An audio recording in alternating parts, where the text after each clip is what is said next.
Chinchilla ya no resulta tanto ser una curiosidad manejar el poder de un país. A ella le tocó en el 2010 y siempre se preocupó por la seguridad y la justicia. Fue antes vicepresidente de la Nación en la gestión de Óscar Sánchez y ministra de Seguridad Pública y diputada en la Asamblea Legislativa, en donde trabajó en esos temas, seguridad y justicia. Es casada y tiene un hijo. Quisiera llamar también al expresidente Miguel Ángel Rodríguez, que también es expresidente de Costa Rica, economista, empresario, político. Ha sido presidente del 98 al 2002, ha trabajado como secretario general de la Organización de los Estados Americanos en el 2004. Y algo hermoso que escuché de ellos hoy a la mañana durante el desayuno es que tienen un pensamiento ideológico diferente.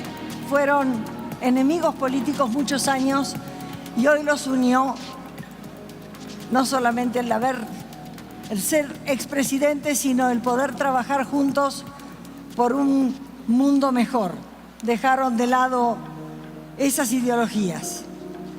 Y por último quiero invitar al dueño de casa, al presidente Fox, expresidente Fox,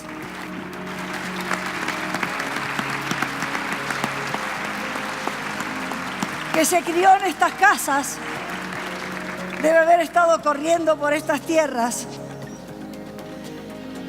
Ha estudiado Administración de Empresas en la Universidad Ibero y en el 64 empezó trabajando como supervisor en Coca-Cola y 10 años después, y después de diferentes posiciones, fue nombrado director general hasta 1979, cuando regresó nuevamente al rancho a administrar los negocios familiares. Luego fue diputado federal, gobernador de Guanajuato, y en el año 2000 rompió con una tradición o una hegemonía dentro del gobierno de México y por primera vez un presidente fue electo no siendo del PRI. Así que es un honor tener a ustedes tres para esta conversación. Me gustaría contarles cómo podríamos trabajar. ¿Les parece bien si cada uno se toma primero unos 5 minutos para presentarse, decir lo que quieran? Y luego hagamos una sesión de 10 minutos cada uno en donde desarrollen su tema y luego vamos a algunas preguntas. ¿Les parece?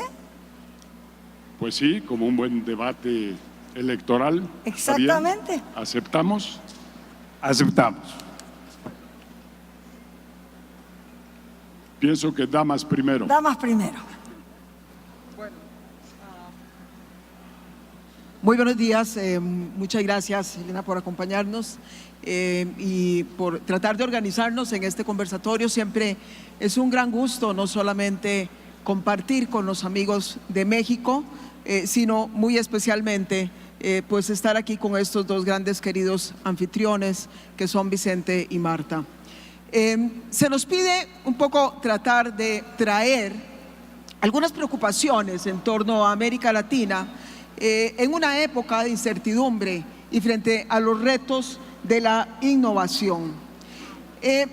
Cada vez que trato de buscar una imagen en donde se pueda graficar de manera más clara lo que me sugiere América Latina, no puedo dejar de pensar en la imagen que recreó ese gran ensayista que parió México, Carlos Fuentes, en su ensayo del espejo enterrado, en donde decía que cada vez que pasaba en un paraje de la Ciudad de México, al frente de un edificio, ese edificio le recordaba a América Latina, porque era un edificio que, a pesar de que nunca terminaban de trabajar en él, tampoco nunca terminaba de construirse.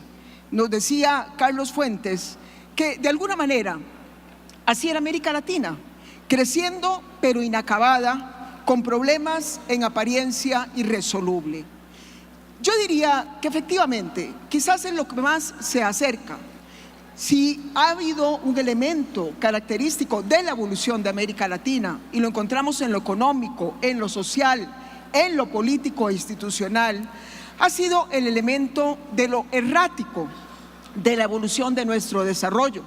Hemos tenido grandes periodos de gloria en materia de crecimiento económico, en materia de progreso social, en materia de primaveras democráticas, pero también hemos tenido involuciones, y cuando no han habido involuciones hemos experimentado estancamiento. Es decir, que de alguna manera el elemento de un desarrollo más bien errático ha sido, desde mi punto de vista, una de las características del desarrollo en nuestra región. Ahora bien, venimos saliendo de una de las décadas más doradas, la primera década del presente siglo, en donde hubo crecimiento económico, hubo progreso social. Por primera vez la clase media superó a los pobres, y cerramos también por primera vez ese gran pecado que tenemos, que fue la brecha de desigualdad. Y al mismo tiempo tuvimos estabilidad política. Viene una gran época de incertidumbre, no solamente porque el crecimiento ya no fue tan fuerte desde hace unos 3 años, porque todavía no sabemos cuál va a ser el impacto social de ese crecimiento, de ese decrecimiento, y porque además se avecinan entre este año y el próximo 8 procesos electorales, algunos de ellos en países tan importantes como México, como Colombia y como Brasil. ¿Cómo va a votar la gente? ¿Cómo se va a expresar frente a esa incertidumbre económica, frente al impacto social y por sobre todo frente al enojo que hoy le alcanza por los temas de corrupción? Es quizás en este momento la mayor incertidumbre que vive la región. A todo esto, y con esto voy cerrando, sí quiero añadir que por supuesto hay elementos que nos alientan. Vamos a seguirlos desarrollando durante la conversación. Pero lo que sí es cierto y tenemos que reconocer es que viene quizás un periodo de muy alta incertidumbre en nuestra región, que por supuesto nada facilita algunas de las circunstancias internacionales, particularmente en lo que respecta a la política de los Estados Unidos y su impacto en algunos países de nuestra América Latina. Gracias. Gracias, Laura. Doctor. Buenos días. Un gran gusto estar con ustedes. Mi gratitud, por supuesto, al presidente Fox y a Marta, queridos amigos, por tenernos a todos acá. Un poco extraño, de un país tan pequeñito como Costa Rica, 2 expresidentes conversando con el presidente Fox sobre América Latina. Un poco desproporcionado esto, pero tal vez refleja esa situación de estar en el centro, de ser chiquititos, de no ser muy importantes, y de que entonces podemos hablar con mucha claridad de todo el ambiente. Vivimos sin duda esa época de incertidumbre. Me parece que el título de esta reunión es extraordinariamente claro. Frente a lo que oíamos del señor Friedman, con esa capacidad tecnológica que acelera la capacidad humana de adaptarse y que la supera y que nos plantea enormes posibilidades, nos encontramos que llega a América Latina con muy viejos problemas sin resolver, y con tal vez algunos de los problemas más serios, que no son solo los económicos, los macroeconómicos, los de incentivos, sino los problemas de cómo lograr que nuestras sociedades se pongan de acuerdo en tener una visión y en organizarse para seguir esa visión. Y encontramos sociedades profundamente divididas en una época de la posverdad, de la palabra esta vieja castellana muy buena, de la paparrucha, la noticia falsa difundida entre el vulgo y que es inaceptable, pero que es aceptada, y en la cual se pierde el respeto por las élites, se le pierde la fe a los técnicos y se tiene una enorme desconfianza en los políticos. Y es en ese ambiente en que además siguen vivos problemas serios de corrupción, de falta de representación, de una desigualdad que aunque haya disminuido sigue siendo la más alta del mundo. Siguen ahí vivos problemas de que la educación no tiene la capacidad de desarrollar las habilidades generales en nuestros muchachos, lo que nos lo prueban las pruebas internacionales a las que nos sometemos y en las cuales encontramos que aunque hemos aumentado tanto en capacidad de extender la educación, en extender la salud, en vivir en democracia, en no ser ya como allá en los 80s, solo 3 países que eran democracias efectivas en América Latina, ser ahora la falta de democracia más bien la excepción, pues nos encontramos que esos viejos problemas tenemos que enfrentarlos al mismo tiempo que tenemos que adaptarnos a este aceleradísimo cambio tecnológico. Y sin duda eso va a requerir, como decía el presidente Fox en sus palabras inaugurales, una enorme capacidad de innovación para cambiar la manera de hacer las cosas, y lo más difícil para esa innovación va a ser el ponernos de acuerdo en cómo innovar.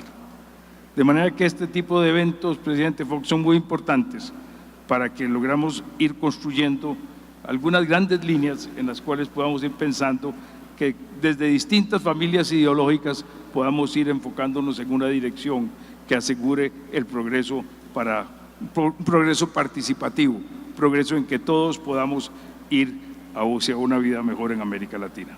Muchas gracias, presidente.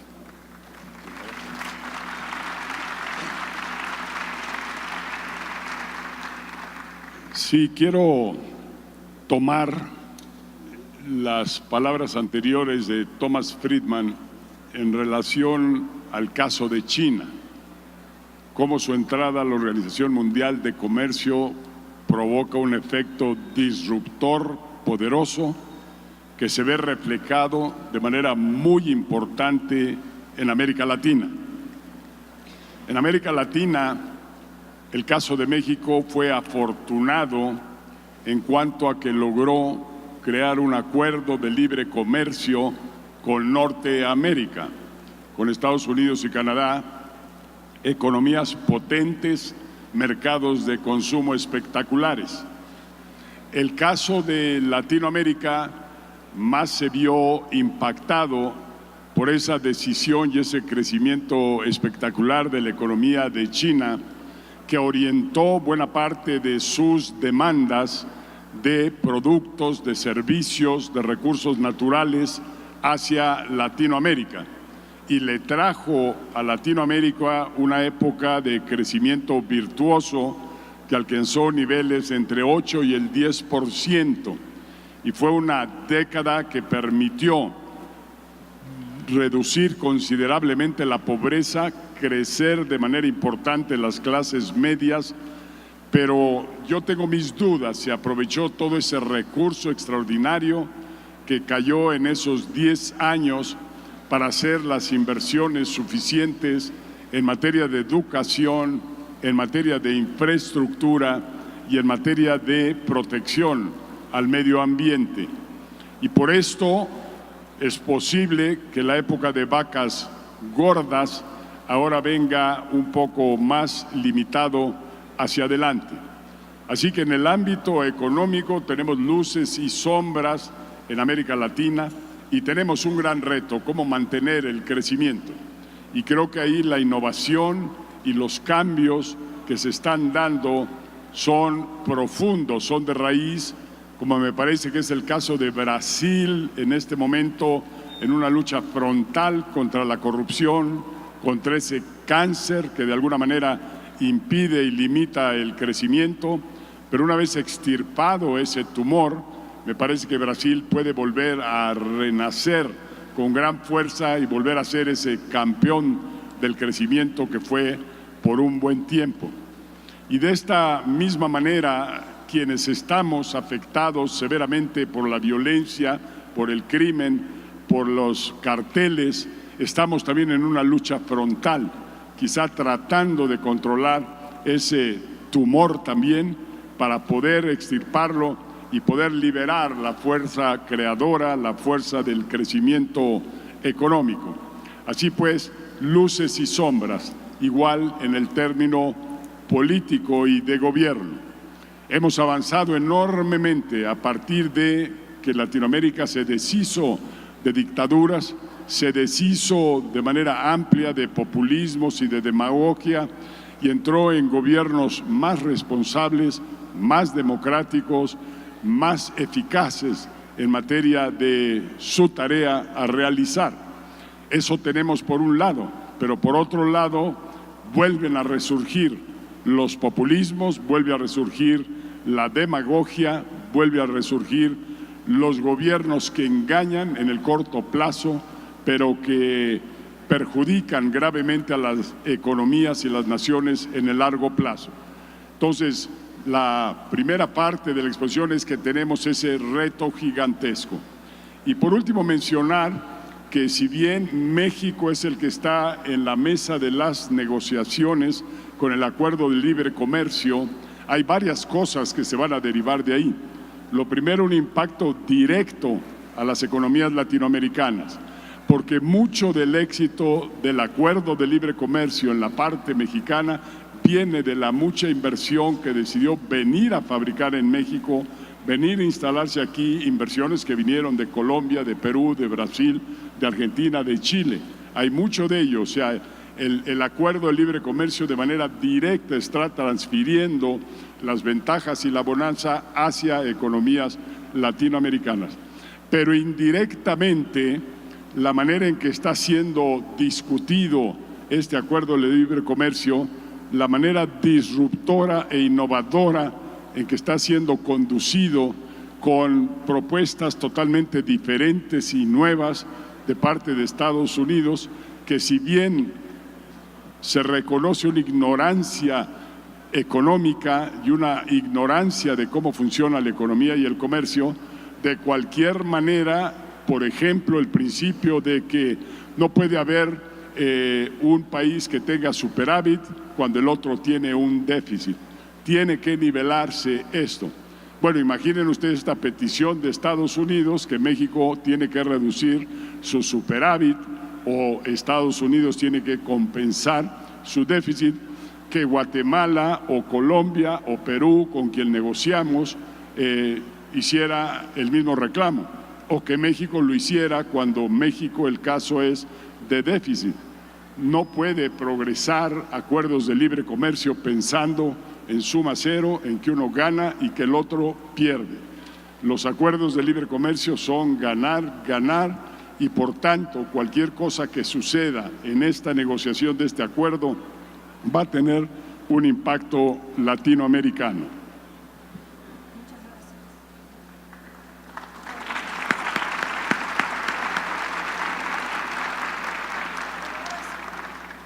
Te invito a que se tomen sus minutos para desarrollar su tema en más profundidad. ¿Sí? Muchas gracias. 5 minutos cada uno. Paso de una vez. ¿Cómo no? Gracias. Bueno, un poco introducía mi parte del tema en el sentido de reconocer que efectivamente más allá, digamos, de esta incertidumbre global ligado a todas las tendencias de las cuales nos habló el conferencista recientemente, América Latina tiene, digamos, sus propios elementos que agregan aún más a la incertidumbre, y mucho de ello, sin duda alguna, va a estar ligado a lo político. Es decir, 8 cambios de gobierno en tan solo 12 meses puede reconfigurar el panorama político de nuestra región.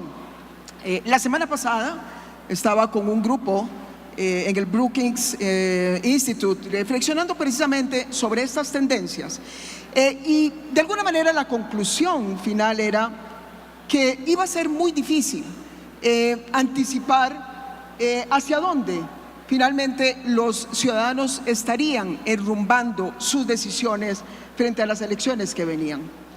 Porque no podemos necesariamente decir que América Latina es de izquierda o es de derecha. Simple y sencillamente, cada población, cada país, cada grupo de ciudadanos está tomando su decisión en función del cambio al que aspira, en función de las frustraciones que arrastra. Y algo de lo más delicado en este sentido es que, de acuerdo al Latinobarómetro, en un análisis comparado con otras regiones del mundo, América Latina tiene a la ciudadanía con mayores niveles de desafección hacia su democracia. 37% tan solo de los ciudadanos latinoamericanos se sienten hoy satisfechos con sus democracias. Cómo esa frustración se va a trasladar en las decisiones que vienen es parte del signo de interrogación que tenemos. Pero quiero agregarle lo siguiente para un poco avanzar hacia lo que yo creo son algunos de los anclajes de las cosas buenas y las fortalezas que tiene también la región. Y es que me parece que en los últimos años, por lo menos, tenemos que reconocer que en lo económico América Latina avanzó hacia instituciones mucho más sólidas, que han garantizado más profesionalismo y estabilidad en aspectos macroeconómicos, que América Latina se logró insertar bastante exitosamente en el mundo, que logró diversificar sus mercados, particularmente hacia el sur, que logró integrarse internamente. La Alianza del Pacífico es un hermoso ejemplo de un buen proceso de integración. Si hablamos de lo social, tenemos que reconocer que finalmente los gobiernos parecen haber entendido el mensaje de la importancia que tiene el desarrollo humano para la generación de riqueza y de progreso social. La educación se ha convertido en el pilar, si se quiere, fundamental de casi todas las agendas de gobierno, y viene creciendo cobertura y viene disminuyendo deserción. Y cuando hablamos de lo político, tenemos que reconocer que quizás el elemento más importante es el protagonismo ciudadano. Hoy los ciudadanos están definiendo en muchos países de la América Latina no solamente el proceso electoral, sino también la agenda de gobierno, particularmente en temas tan sensibles como la corrupción. Por supuesto que eso tiene sus riesgos, pero es un elemento que no podemos ignorar. Y termino agregando el último punto, que me parece que es el elemento a partir del cual América Latina puede empezar a encontrar mejores respuestas en lo económico, en lo social, en lo político, frente a lo cual considero que los tres grandes retos son competitividad, equidad y gobernabilidad democrática, que es el elemento de la tecnología. En América Latina, la penetración de banda ancha se incrementó tan solo entre el 2006 y el 2011 en un 140%. Esta es una gran oportunidad para mejorar los niveles de competitividad y productividad del sector privado, para mejorar o cerrar la brecha cognitiva, que en el fondo es la más importante de todas, y también para que la política incorpore la tecnología digital en términos de transparencia, de eficiencia de los servicios y de participación de los ciudadanos. Muchísimas gracias. Doctor. Muchas gracias, María Elena. Voy a aprovecharme de este cuadro que ya se nos ha pintado: fortalezas y debilidades, oportunidades y amenazas. Voy a dejar de lado lo positivo, y dentro de esos fatalismos que hablaba, a pesar de que dentro de esos fatalismos de que hablaba Thomas Friedman, yo soy del fatalismo optimista. Veo la historia y veo que estamos bastante mejor que cuando andábamos buscando frutos entre la selva para ver cómo sobrevivíamos, y eso me hace ser del fatalismo optimista. Pero a pesar de eso, quisiera enfatizar un poquito los negativos, porque son los que tenemos que vencer.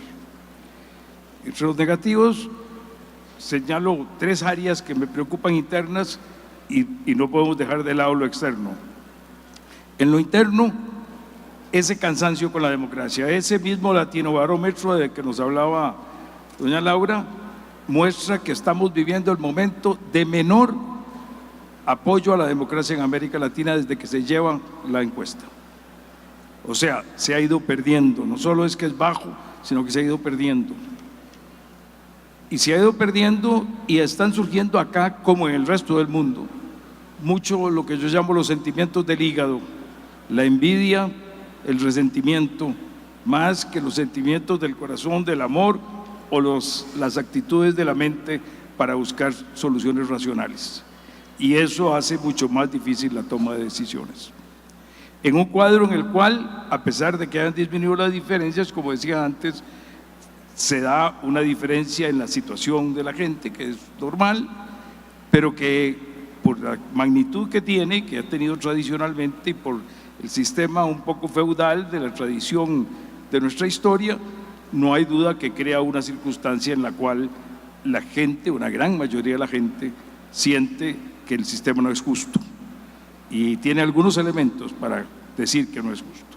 Y con esos elementos tiene una posición negativa hacia los líderes y hacia los técnicos. Y surge esto de la posverdad y de basarse no en los hechos, sino en hechos alternativos. Todo lo cual va causando una enorme dificultad para la toma de decisiones. Dentro de eso, una enorme desaceleración en lo económico, y en la parte de aumentar nuestra productividad seguimos muy atrás. Tenemos empresas que cuando se ven internacionalmente, aún en los países grandes como México y Brasil, su capacidad de crecer es mucho más limitada que en otras economías del mundo. Tenemos una economía informal que sigue siendo gigantesca y que en mucho no es que representa la maravilla de pequeños empresarios, sino el desespero de quien no encuentra un trabajo y tiene que ver cómo sobrevive en la informalidad. Y eso sigue siendo un tamaño enorme y una dificultad enorme que resolver. Entonces tenemos problemas económicos serios y tenemos problemas políticos serios y sociales serios. Y un mundo externo que no nos ayuda, porque nos ayuda esta tecnología, por supuesto. Nos ayuda esto para dar un gran brinco y hacer las cosas de una manera distinta e innovadora. Pero al mismo tiempo vivimos un mundo de Brexit y de Trump y de los nazis en el Parlamento alemán. Un mundo muy preocupante. Un mundo en el cual esos sentimientos de resentimiento y del hígado están también prevaleciendo mucho, y que trate de cerrar mercados, y como decía el presidente Fox, quieren el absurdo de corrientes equilibradas de equilibrio entre naciones, cuando eso no tiene ningún sentido. La competitividad no hace que el carnicero trate de tener equilibrio en sus compras con quien le vende los pantalones, y el que le vende los pantalones equilibrio en sus compras con el carnicero. Eso no tendría sentido, eso no sería competitividad, eso no permitiría especialización. Entonces, ese mundo externo nos es difícil. ¿Cómo enfrentarlo? Educación es la base principal para aumentar la productividad. Y educación, aunque hemos tenido avances extraordinarios en el campo de la extensión, seguimos debiendo muchísimo en el campo de la calidad. No estamos preparando personas con las habilidades matemáticas, científicas, lingüísticas que se requieren para enfrentar el mundo de hoy, ese mundo en que hay que seguir aprendiendo toda la vida, ese mundo en que hay que seguir cambiando de trabajo, ese mundo en que hay que readaptarse, en el cual ya no nos va a servir lo que hemos aprendido a los que salieron de colegio, ojalá todos, y a los que salieron de universidades, sino que lo que va a servir es la capacidad de seguir aprendiendo y de reentrenarse, para lo cual esas habilidades son fundamentales. Y ahí estamos en enorme deuda. Los exámenes de PISA para las naciones que participamos en eso, como México y Costa Rica, son clarísimos en que estamos muy atrás del promedio. Tenemos un problema muy serio de que se nos están cerrando posibilidades comerciales, o quieren cerrarse posibilidades comerciales. Y a pesar del éxito de la Alianza del Pacífico, la pura verdad es que todavía es una parte muy pequeña de América Latina, o pequeña de América Latina, la que está integrada. Y la integración latinoamericana que por tantos años hemos soñado no llega. Y no vemos la forma como los demás países se incorporen a ese proceso de un verdadero sistema de integración. Cuando el presidente Fox iniciaba su mandato, y yo estaba en la presidencia en Costa Rica, tuvo la brillante idea de decir: no podemos integrarnos si no hay medios de comunicación eficientes, transporte, electricidad, gas. Necesitamos volvernos a hacer algo más, y surgió el Plan Puebla-Panamá. Pero hemos avanzado muy poco todavía. Todavía aún en esta Mesoamérica las posibilidades de interconexión son bajísimas, los costos de transporte altísimos. Y entonces las posibilidades de una verdadera integración se vuelven muy limitadas. Y para ir al otro campo, no tomar más de su tiempo, el campo de la solución política. ¿Cómo resolver esta temática complicada? Y yo no veo más que volver a viejos valores y a viejas metas. Descentralización, honestidad en la función pública, un sistema judicial eficiente, responsabilidad de los funcionarios por sus acciones, lucha contra la corrupción eficiente, sin la cual no vamos a lograr que vuelva a recobrarse la confianza. Y si no hay confianza, lo que surge es demanda de transparencia y de reglamentos. Y eso amarra todo. Eso hace casi imposible después operar. Entonces la desconfianza es la que nos está llevando a cada vez tener sistemas más alambicados de relacionarnos, que hace para las empresas más difícil innovar y que nos limita frente a la gran demanda de innovación, que es la única solución verdadera que al final tenemos, pero para la cual tiene que haber apertura para la experimentación, para el cambio, para la entrada a mercados, para poder competir ampliamente, para que no tengamos una economía con elementos mercantilistas que todavía tenemos en mucho en toda nuestra región. Esos cambios van a requerir enormes decisiones políticas y tomarlos no va a ser fácil, va a depender muchísimo de la capacidad que tengan académicos, empresarios, políticos, técnicos, de compartir de una manera nueva, más clara, más comprometida, en que la gente normal y corriente sienta que hay un verdadero compromiso por el bienestar de todos y no una mera defensa de intereses gremiales. Y creo que esto es una demanda extraordinaria que estaremos viviendo en estos próximos años, y soy optimista, vamos a resolverla, pero que ojalá que pronto, porque no resolverla pronto tiene un costo muy grande. Muchas gracias.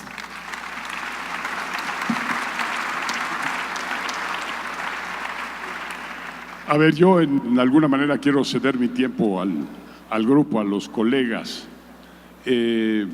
bajo dos propuestas.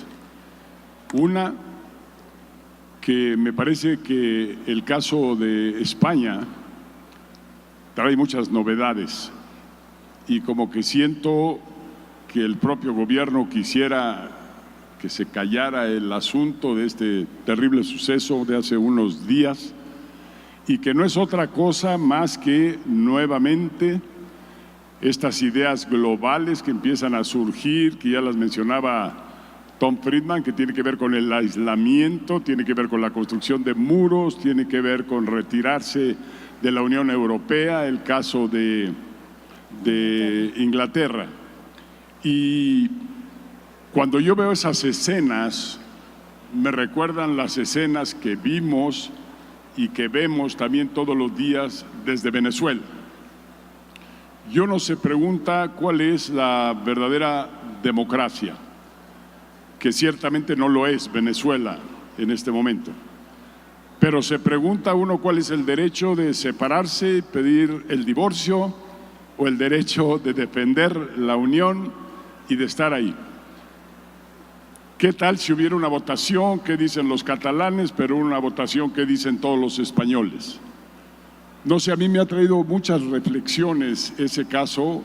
Tengo un querer entrañable a España por lado de madre, y me da pena lo que está sucediendo, pero me parece que vale la pena comentarlo un poquito, aunque luego nos da miedo hablar en este momento que todavía no está claro qué pasa.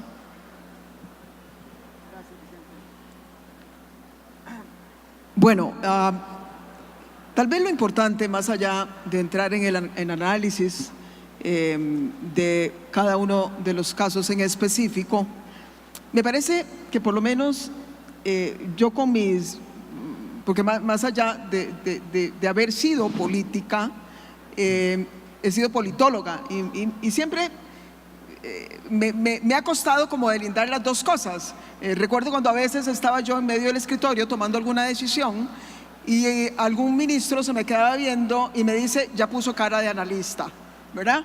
Y entonces algunos me decían, no puede ser tan analítica a la hora de tomar decisiones. En el fondo, la política requiere un poco más de arrojo, pero digamos que es una cosa que nunca me he podido quitar de encima.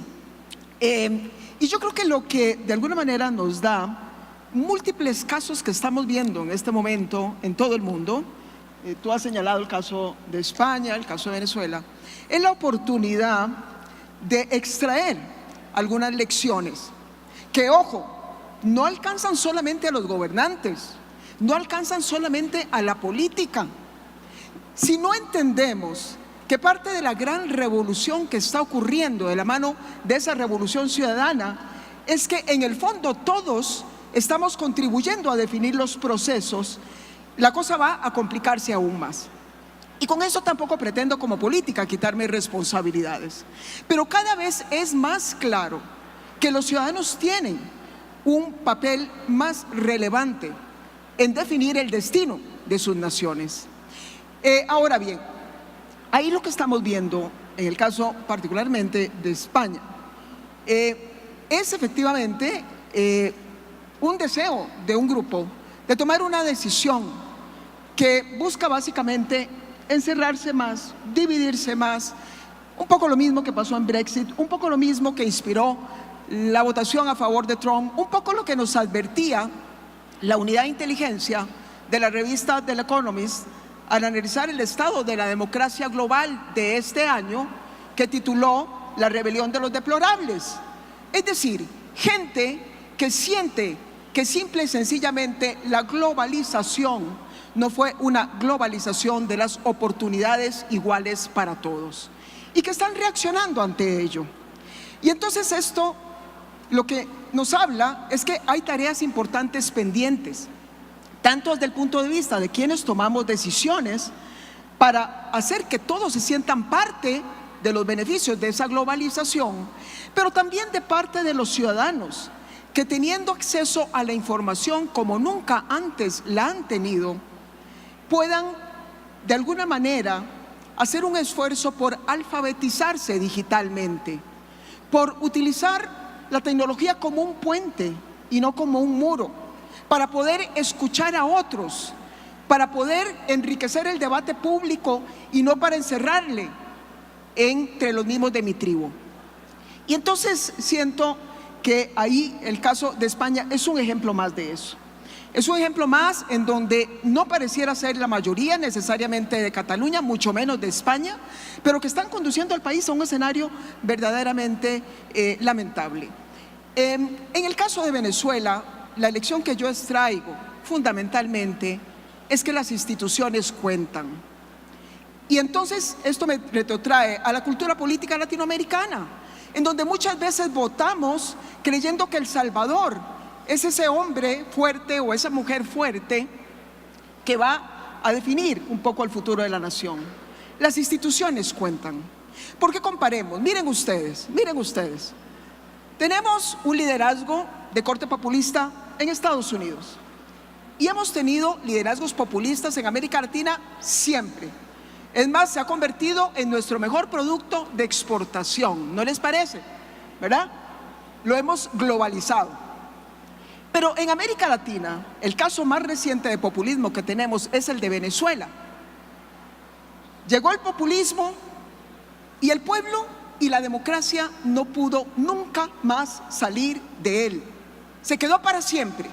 Y hoy lo que reclama Venezuela es democracia para votar y para cambiar la conducción de su país, y no se puede. ¿Okay? En el caso de Estados Unidos, nos puede gustar o nos puede gustar este señor, pero ciertamente tiene rasgos populistas. Pero las instituciones están funcionando, el Estado de Derecho funciona, los jueces se paran en los decretos, la prensa hace su papel y el Congreso hace su trabajo de control político.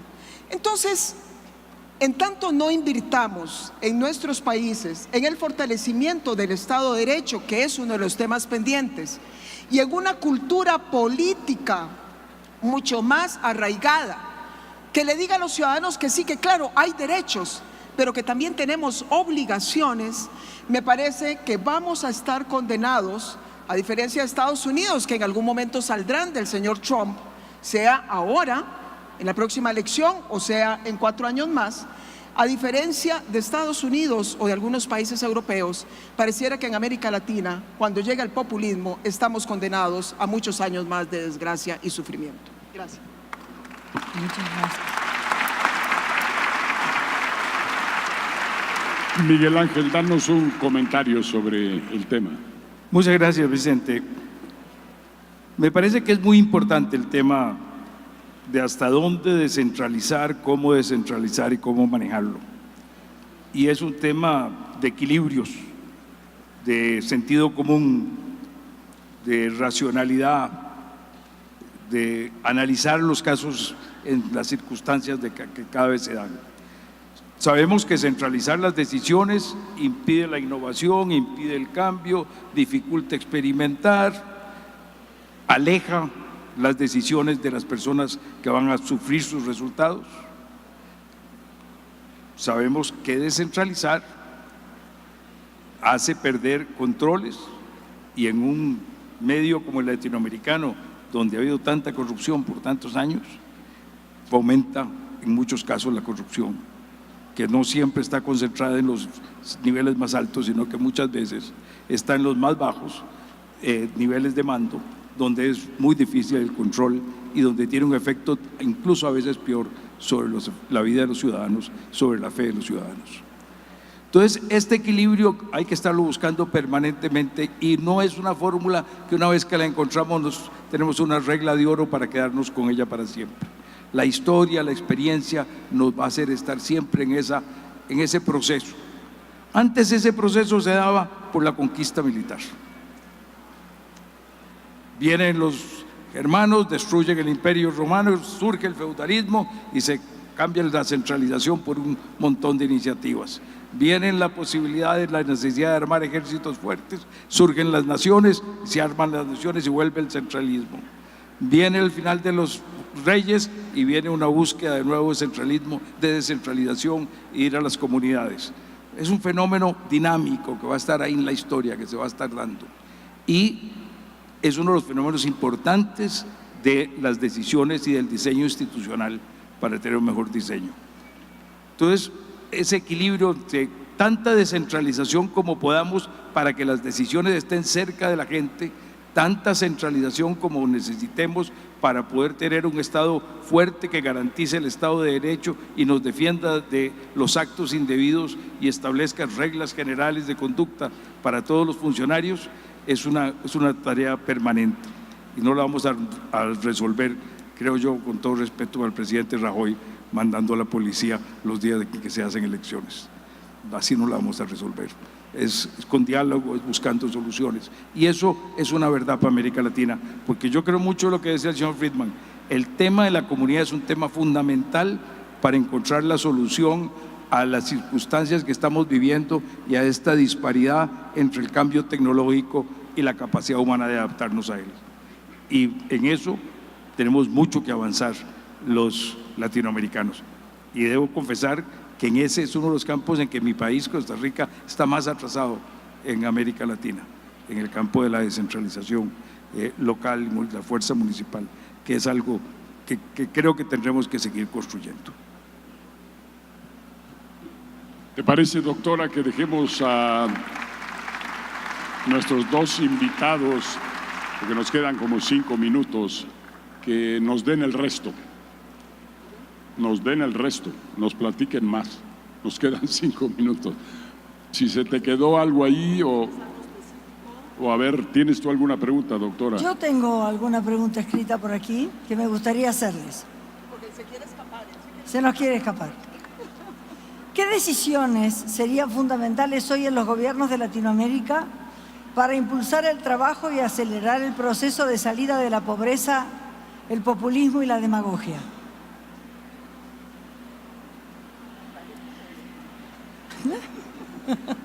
Por favor, adelante, Laura.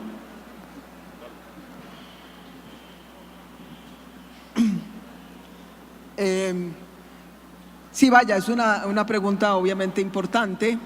En realidad, cuando analizamos los grandes reclamos que hoy los ciudadanos de la región, de acuerdo a un instrumento que procura homologar, digamos, la medición, que es el Latino Barómetro, siempre el tema económico sigue siendo el primero, es decir, el reclamo por más trabajo y por mejores salarios. Luego viene, según el país, los temas de corrupción o los temas de violencia e inseguridad. Hacia el norte predominan los temas de violencia e inseguridad, hacia el sur predominan los temas de corrupción. Es decir, que el tema del empleo es un tema fundamental y los representantes de la OTI, de la OIT, nos van a hablar mucho sobre el tema. Sin lugar a dudas, ese es un trabajo que hay que visualizarlo desde el punto de vista de alianzas público-privadas. Es decir, los gobiernos lo que tienen la obligación es de procurar generar las mejores condiciones posibles para que el sector empresarial se vuelva lo más competitivo posible y por esa vía generar empleo. Ya no estamos, y mucho menos en este ciclo de bajo crecimiento, para que los estados sean quienes generen por sí mismos el empleo. Y en ese sentido, yo sí creo que América Latina ha hecho algunas cosas bien en materia de mejora, digamos, de las condiciones de competitividad. Pero nos sigue quedando muchísimo que hacer. Cuando se analiza el crecimiento de América Latina en comparación con, por ejemplo, Estados Unidos, y ni hablar de los países asiáticos, el factor de productividad es sumamente bajo. Es decir, hay mucho espacio para que a través de políticas públicas se pueda crecer desde el punto de vista de la productividad. Y por supuesto que ahí las claves son de las que nos habló el señor Friedman. Es innovación, es ciencia, es tecnología. No hay otra cosa más que eso. Y luego tenemos el reto de las políticas de empleabilidad y capacitación para el trabajo. Ahora, quiero nada más ahí añadir una cosa, si me lo permiten. Desafortunadamente, y esto se lo dice alguien que lo ha vivido desde este lado de la acera, desafortunadamente, en América Latina a veces seguimos privilegiando liderazgos que no tienen las condiciones para impulsar este tipo de políticas. ¿Cuáles son los tres, a mi criterio, grandes pecados del liderazgo latinoamericano? Y aquí uso una figura de unos psicólogos de la Universidad de Columbia que hablaron en su momento de la triada oscura de la personalidad. Yo creo que hay una triada oscura del liderazgo en América Latina y hay tres características muy negativas del liderazgo, desgraciadamente apoyado en muchas ocasiones por la gente que los sigue y les vota, que es el cortoplacismo, el clientelismo y el populismo. El cortoplacismo nos ha vacunado en contra de la visión estratégica y de largo plazo que es indispensable para cualquier sociedad pueda crecer. Cuando uno escucha a los líderes de Asia hablar, definitivamente hay un gran contraste con los de América Latina. Aquí estamos pensando en el pase corto, ellos están pensando en el pase largo. Se nos olvida que el corto y el largo plazo empiezan al mismo tiempo y que las malas decisiones que hoy tomemos van a impactar hacia adelante. Cuando hablamos del problema del clientelismo, es lo que alimenta la corrupción, porque es la política transaccional. Es cuando a mí lo que me interesa es que el empresario me financie la campaña y al empresario lo que le interesa es que luego yo le facilite los negocios en el gobierno, como sucedió con Odebrecht. De manera que entonces estamos condenando a la empresa a que no compita, sino que tenga nichos de favoritismo en el sector público. Y finalmente el populismo, porque es el liderazgo más irresponsable que hay, porque es el líder que le dice a la gente lo que la gente quiere oír y no lo que se necesita en un país. Entonces, en tanto sigamos arrastrando ese tipo de características negativas, y esta discusión es importante de cara a las elecciones de Costa Rica, de Honduras, de México, de Colombia, de Chile, de Brasil, de todos los que siguen adelante, para efectos de poder hablar de políticas que se puedan sustentar, entre ellas las políticas de empleo. Muchas gracias, Miguel Ángel. Sierra.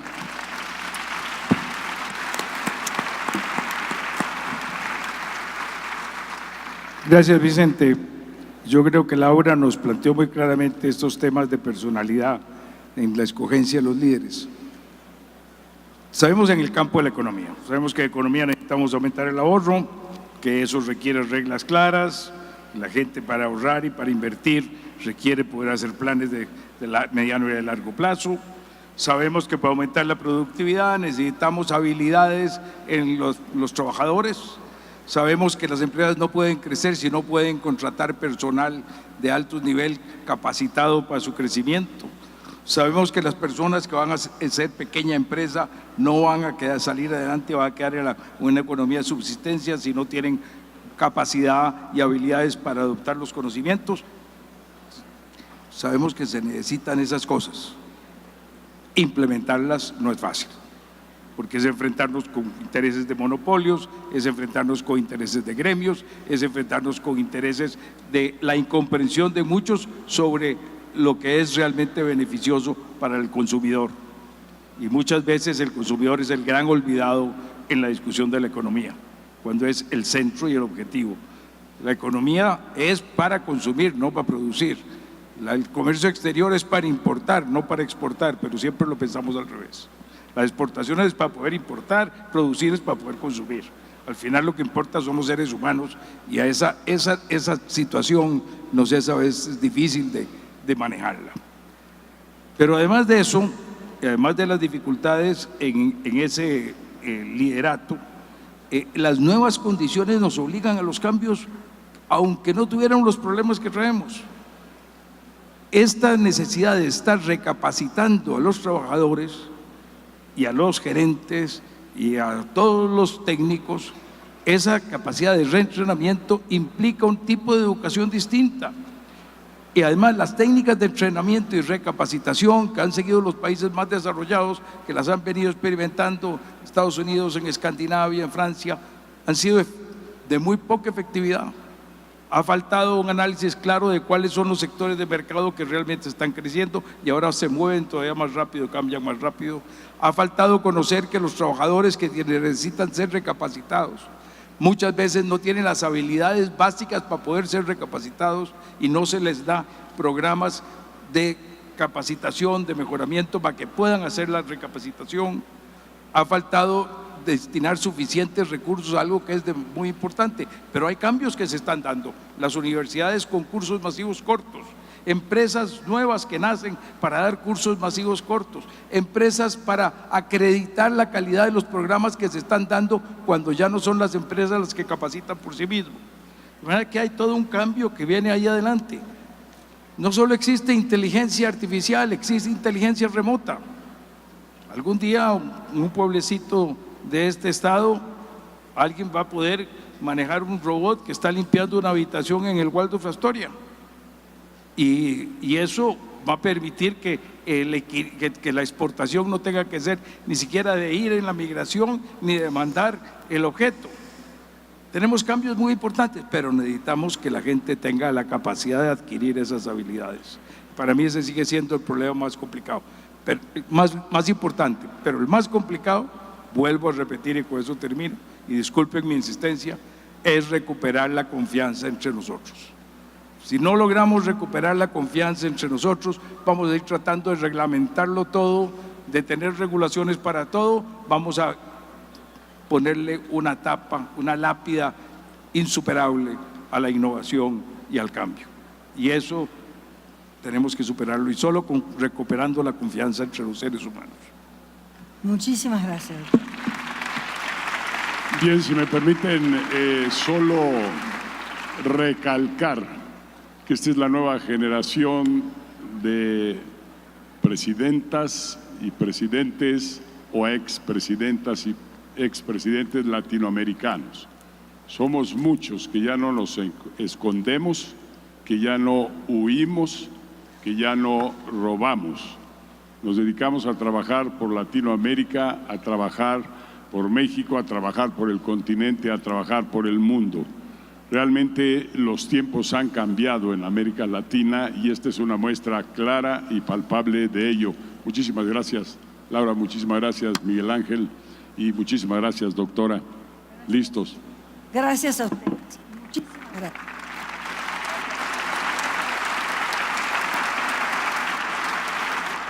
Muchas gracias.